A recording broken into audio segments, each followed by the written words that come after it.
Hello and welcome students. Today we are going to start with our fifth chapter and the name of the fifth chapter is Inside the Atom. Okay, so very first of all you see all the materialistic world around you, right?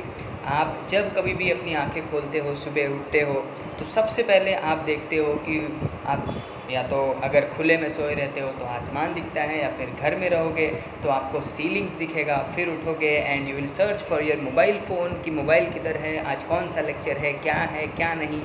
Since it is a lockdown you are searching for your mobile. कितने लोग late हो जाते हैं। So it is basically you are trying to see the world, right, material world, बराबर। तो आप क्या करते हो, हर एक चीज़ को देखते हो। हैव यू एवर इमेजिन्ड, जितने भी चीज़ को देखते हो आप, हैव यू एवर इमेजिन्ड कि each and everything is made up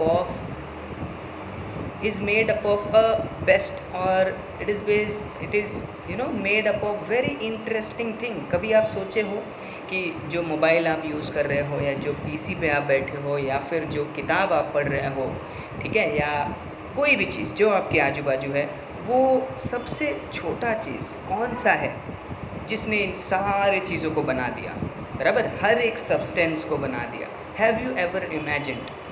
okay, so ये चैप्टर उसी के बारे में है, ठीक है। सो अब तक जो आपने पढ़ा है, whatever you have studied till now, you are going to study explore. आप स्टडी नहीं, एक्सप्लोर करने चाहोगे, एक्सप्लोर करोगे इस चैप्टर में। So basically the name is very interesting, inside the atom. Okay, atom के अंदर क्या क्या होता है, ठीक है, एटम है क्या। तो सबसे पहले let us start with the very first thing, what is atom. Okay, तो व्हाट इज़ एटम। ओके, सो सबसे पहले आपके सामने आएगा, देखिए, atom is the smallest particle of a substance and atom can not be divided further. Okay, so this sentence was given by ये sentence आप थोड़ा सर्च करना और पता करना कि ये सबसे पहले किसने ये नाम दिया था, ठीक है, ये एटम नाम आया कहाँ से। सो बेसिकली सबसे पहले इसके बैकग्राउंड के बारे में बताता हूँ आपको कि this word atom is derived from a word atomos. कौन से वर्ड से डिराइव किया गया है? एटोमोस। ओके, और आप बोलोगे कि सर ये एटोमोस वर्ड किसने दिया था, क्या है वो, है कि नहीं, राइट। सो मैंने आपसे पूछा कि ये जो एटोमोस वर्ड है, ये वर्ड किसने दिया था। So there was a philosopher in 400 BC, 400 before Christian era, ठीक है, जो एक फिलोसोफर थे ग्रीक में, उनका नाम था Democritus. So he gave the word atomos. Okay, इन्होंने सबसे पहले वर्ड एटोमोस दिया था और बोला था ये एक ऐसा चीज़ है कि जिसको आप आगे डिवाइड नहीं कर सकते। उन्होंने एक एग्जांपल लिया था एप्पल का। ना मान लीजिए आपके पास एप्पल है, तो आप क्या करोगे, उसको कट करोगे, तो कट करोगे वो और छोटा होगा, फिर और कट करोगे और छोटा होगा, तो एक पॉइंट ऐसा आ जाएगा कि आप उस एप्पल को डिवाइड ही नहीं कर सकते, ठीक है, उस एप्पल को आप कट ही नहीं कर सकते, बराबर। तो वो जो स्मॉलेस्ट पार्ट था उसी को उन्होंने बोल दिया दिस इज़ एटोमोस। एंड बाद में साइंस जैसे जैसे एडवांस हुआ, इन्होंने बता दिया कि एटोमोस नहीं, हम एटम बोलेंगे, ठीक है। सो ये रहा एटम का स्ट्रक्चर। आपको दिख जाएगा कि ऐसे कुछ लाइंस दिख रहे हैं आपके सामने, बराबर, जो सर्कुलर ऑर्बिट्स दिख रहा होगा, ठीक है, और न्यूक्लियस है, न्यूक्लियस जो बीच वाला जो डॉटेड सर्कल है, डॉटेड जो सर्कल बनाया है, तो उसमें न्यूक्लियस में आपको अभी से पता चल जाना चाहिए कि न्यूक्लियस में क्या क्या प्रेजेंट है। न्यूक्लियस के अंदर दो चीज़ प्रेजेंट रहता है जिसको हम लोग बोलते हैं प्रोटॉन एंड न्यूट्रॉन, राइट। सो बड़ा बेसिक सा चीज़ है। आई होप कि ऑलरेडी बचपन में थोड़े छोटे थे तो थोड़ा बहुत आइडियाज़ उसके बारे में पता होगा, ठीक है। और जो शेल्स दिख रहा है, जो आउटर शेल है, उसमें क्या दिख रहा है आप लोग को? इलेक्ट्रॉन्स, बराबर। सो ये बेसिक सा एक स्ट्रक्चर है, छोटा सा स्ट्रक्चर है एटम का। आगे हम लोग देखेंगे कि ये एटम को प्रूफ करने के लिए या फिर कितने लोग आए जो इसका स्ट्रक्चर बताने के लिए सामने आए, और अलग अलग कौन सी थियरीज थे उसके बारे में डिस्कस करेंगे। Okay, so the very first one who came forward to put the theory of atom was John Dalton, ठीक है। कौन थे? John Dalton. सो ही केम इन 1803, 1803 में आए। He was a British scientist, okay. और इन्होंने 1803 में अपना एटॉमिक थियरी रखा। So according to his theory matter is made up of atoms, okay. जो भी मैटर है, जो भी सब्सटेंस है, जो भी मटेरियल है, हर एक चीज़ किसी न किसी एटम से बना हुआ है। And atoms are indivisible and indestructible. आप एटम को डिवाइड नहीं कर सकते और डिस्ट्रॉय नहीं कर सकते। So this was the basic theory which was given by John Dalton. उन्होंने एक और पॉइंट क्या बोला, all atoms of an element are alike while different elements have different atom with different mass।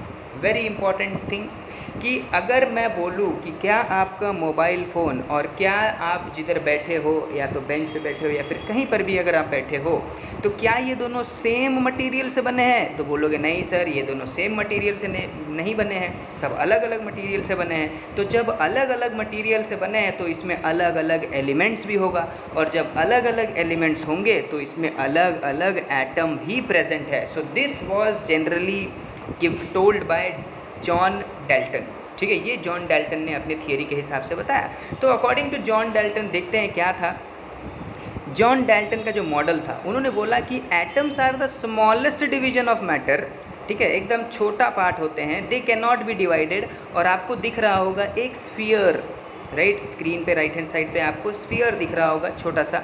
तो उन्होंने बोल दिया कि एटम एकदम स्मॉलेस्ट स्फीयर है, एकदम छोटा सा सर्कल पार्ट में, सर्कल जैसे, ठीक है। एक उन्होंने ऐसे स्ट्रक्चर दे दिया एटम का, ठीक है। अभी देखते हैं नेक्स्ट कौन थे। So next was Thomson plum pudding model of atom, ठीक है। तो जे थॉमसन का जो प्लम पुडिंग मॉडल है, इसके बारे में देखते हैं क्या है। So the plum pudding model of atom put forth by J Thomson in the year 1904, ठीक है, 1904 में, ठीक है। जे थॉमसन ने क्या दिया था, अपना प्लम पुडिंग मॉडल एटम का बताया था। और इसको हम लोग first model of atomic structure भी बोला जाता है, क्योंकि इन्होंने बेसिक चीज़, वो जो स्ट्रक्चर जो भी इन्होंने बताया था, बराबर, जो भी आपने हम लोग अभी डिस्कस किया, जो भी डाल्टन ने बताया था, वो तो उन्होंने सिर्फ एक स्फीयर बोल दिया था कि एटम दिखता कैसा रहेगा, स्फीयर की तरह दिखता रहेगा, एकदम छोटा स्फीयर। बट थॉमसन ने क्या किया कि थोड़ा सा और डिफ़ाइन किया। उन्होंने बोला इसीलिए उन्होंने जब थोड़ा और डिफ़ाइन किया, थोड़ा चार्जेस के बारे में डिफ़ाइन कर दिया उन्होंने। तो जैसे उन्होंने चार्जेस के बारे में डिफ़ाइन कर दिया, इसीलिए हम लोग first model of atomic structure बोलते हैं किसका, प्लम पुडिंग मॉडल को, ठीक है। आगे, according to this model positive charge is distributed throughout the atom and the negative charge electrons are embedded in it. So basically just imagine, आपके पास क्या है, आपके पास वाटरमेलन है। क्या है, वाटरमेलन। तो वाटरमेलन को जब आप बीच से छपाक करके काटोगे, कैसे, एकदम छप करके ऐसे बीच में से काटोगे, तो कुछ रेड रेड पार्ट दिखेगा एंड कुछ सीड्स दिखेंगे। तो थॉमसन ने क्या बोला कि जस्ट इमेजिन, जस्ट थोड़ा सोचिए, थोड़ा सा दिमाग लगाइए। उन्होंने बोला कि जो भी वो रेड कलर है ना, उस किसमें जो भी अपना वाटरमेलन है, जो भी उसमें रेड पार्ट है ना, ये पॉजिटिव चार्ज है, प्लस वाले चार्ज हैं, ठीक है। और जो भी सीड्स हैं, उन्होंने बोल दिया ये सब नेगेटिव चार्ज है, माइनस चार्ज है, ठीक है। तो इन्होंने बोल दिया कि नेगेटिव चार्ज जो है वो प्लस वाले पे ऐसे चिपका हुआ है, एटम के अंदर चिपका हुआ है, जबकि पॉजिटिव चार्ज तो पूरा फैला हुआ है, ऐसा बोल दिया उन्होंने, ठीक है। आगे देखते हैं। The distributed positive charge is balanced by the negative charge on the electrons. तो बेसिकली इन्होंने बोला कि जो भी पॉजिटिव चार्ज है उसको क्या किया गया है, बैलेंस किया गया है किससे, नेगेटिव चार्ज से। अब सिंपल सा लॉजिक है, सिंपल एकदम चीज़ है। जैसे मैं बोलूँ कि जितना चीज़ प्लस में है एटम में, उतना ही चीज़ माइनस में है, ठीक है। अगर एक क्लास में बोलोगे कि सर हमारे क्लास में ना 50 मेल्स हैं, 50 बॉयज़ हैं एंड 50 गर्ल्स हैं, तो मैं बोलूँगा वाह वाह, क्या एकदम बैलेंस्ड क्लास है। अगर इनको कोई डांस कंपटीशन में लेके जाएं तो 50 पेयर्स बन जाएगा, है कि नहीं, 50 पेयर्स, 50 जोड़ियाँ बन जाएंगी, और मुझे किसी के साथ कुछ करना नहीं पड़ेगा। मैं खाली बोल दूंगा कि भाई एक एक के साथ बैठ जाओ, तो आप सब अपने मन पसंदीदा लोगों के साथ बैठ जाओगे, बराबर, ठीक है। एकदम सिंपल लॉजिक। तो इन्होंने बोला कि जितने नेगेटिव चार्ज हैं वो सब बैलेंस करके रखे हैं किसको, पॉजिटिव चार्ज को। और दूसरा चीज़ इन्होंने एक और चीज़ बता दिया, ये जो नेगेटिव चार्ज है वो किसके हैं, इलेक्ट्रॉन्स के हैं। ये जो नेगेटिव चार्ज है वो किसके हैं, इलेक्ट्रॉन्स के। तो सर पॉजिटिव चार्ज किसके हैं, पॉजिटिव चार्ज होगा प्रोटॉन का, सिंपल। तो P मतलब प्रोटॉन और P मतलब पॉजिटिव, समझ में आया। और N मतलब नेगेटिव, बराबर, और N के बाद E आता है मतलब इलेक्ट्रॉन्स। तो ऐसे याद रखना आप लोग कि पॉजिटिव चार्ज किसके पास होता है, नेगेटिव चार्ज किसके पास होता है। Okay, therefore the atom becomes electrically neutral, इसीलिए जो एटम होता है वो कैसा हो जाता है, न्यूट्रल हो जाता है। अभी जे थॉमसन का जो मॉडल था, प्लम पुडिंग मॉडल, या फिर हम उसको रेजिन बन मॉडल भी बोलते हैं, ठीक है। अरे वहाँ पाव खाते हो ना, जो जिसमें टूटी फ्रूटी एकदम चिपका हुआ रहता है, तो उसको रेजिन बन बोला जाता है, ठीक है। सो इन्होंने देखोगे, इन्होंने क्या बोला है, देखिए एक स्फीयर है, बराबर, एक गोल आकार का चित्र दिख रहा होगा, उसमें कुछ माइनस साइन दिख रहे होंगे और कुछ प्लस साइन दिख रहे होंगे, ठीक है, बराबर। तो इन्होंने बोल दिया कि जितने माइनस साइन है उतने ही प्लस साइन है, इसीलिए ये बैलेंस होता है, इसके पास कोई चार्ज नहीं है एटम के पास, बराबर। सो this was generally given by J.J. Thomson in the year 1904, okay, and it is also known as the first model of atomic structure, ठीक है। आगे बढ़ते हैं, who is the next one? ये बड़ा शानदार आदमी था भाई, जो भी थॉमसन थे उनके पहले जो भी डाल्टन्स थे, इन्होंने सिर्फ अपना थियरी लाया, क्या लाया, थियरी लाया, उससे मॉडल बना दिया, बराबर। But this man came with an experiment, क्या बात है, ये भाई साहब आए ना, इन्होंने एक्सपेरिमेंट ही कर डाला। अब देखते हैं क्या एक्सपेरिमेंट किया इन्होंने, और देख लीजिए पहले ही इमेज आ गया। तो इन्होंने क्या किया पता है, इन्होंने एक लेड का बॉक्स लिया, ठीक है, उसके अंदर रेडियो एक्टिव सब्सटेंस था जो अल्फ़ा पार्टिकल्स फेंकता था, क्या फेंकता था, अल्फ़ा पार्टिकल्स। तो ये जो अल्फ़ा पार्टिकल्स हैं वो कहाँ पर, उन्होंने एक स्क्रीन का इस्तेमाल किया था, ठीक है, जिसको हम लोग बोलते हैं डिफ्लेक्शन स्क्रीन, और उसके बीच में क्या रख दिया था, गोल्ड फॉइल, ठीक है। तो जब अल्फ़ा पार्टिकल्स को उन्होंने गोल्ड फॉइल से क्या किया, भेजा, ठीक है, तो उन्होंने क्या ऑब्जर्व किया हम लोग ये देखेंगे, बराबर। Okay, Rutherford studied the inside of the atom by his celebrated scattering experiment and put forth nuclear model of atom in the year 1911। Okay, so 1911 में इन्होंने क्या किया था, 1911 में इन्होंने न्यूक्लियर एटॉमिक मॉडल बनाया था, बराबर, और with the help of his scattering experiment के हेल्प से, ठीक है। अकॉर्डिंग टू हिज एक्सपेरिमेंट, उनके एक्सपेरिमेंट के हिसाब से, there is positively charged nucleus at the centre of atom. So जब उन्होंने अपना स्कैटरिंग एक्सपेरिमेंट किया, जब उन्होंने अल्फ़ा पार्टिकल्स गोल्ड फॉइल के इधर से भेजा, तो उनको क्या पता चला, उनको जो कंक्लूजन मिला, सबसे पहले ये पता चला कि पॉजिटिव चार्ज है centre of the atom, atom जो है उसके सेंटर में क्या प्रेजेंट है, पॉजिटिव चार्ज प्रेजेंट है, ठीक है।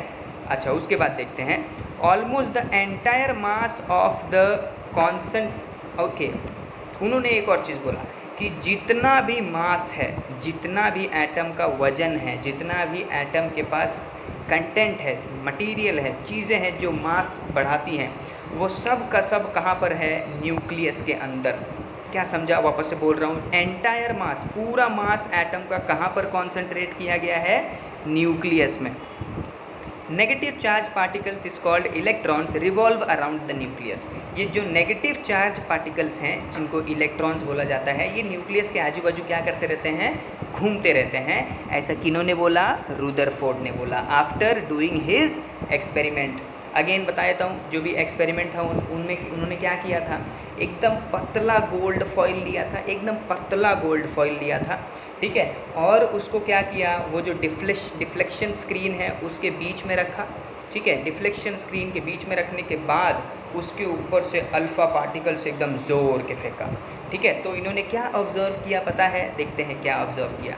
इन्होंने जो ऑब्ज़र्व किया वो ऐसा कुछ था, ठीक है। तो आप देखोगे कि हमने नंबरिंग दे के रखा है 1 2 3 4, बराबर है।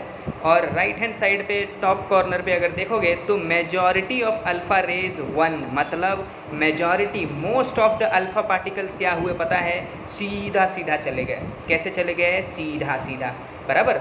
उसके बाद सेकंड वाला देखोगे, वेरी फ्यू, बहुत कम जो थे जो थोड़ा इधर उधर भूले भटके, बराबर है, ठीक है। और जो थर्ड वाला रे देखोगे, जो थर्ड रे है वो प्लस साइन पे से जाके वापस आ गया, ठीक है। सो सर ये ऐसा कैसे हुआ सर, प्लस साइन पे जाके वापस कैसे आ जा रहा है? क्योंकि हमने अभी पढ़ा कि न्यूक्लियस के अंदर प्लस वाला चार्ज रहता है। कौन सा रहता है? प्लस वाला चार्ज। तो और जो अल्फ़ा पार्टिकल्स हैं ये भी प्लस चार्ज हैं।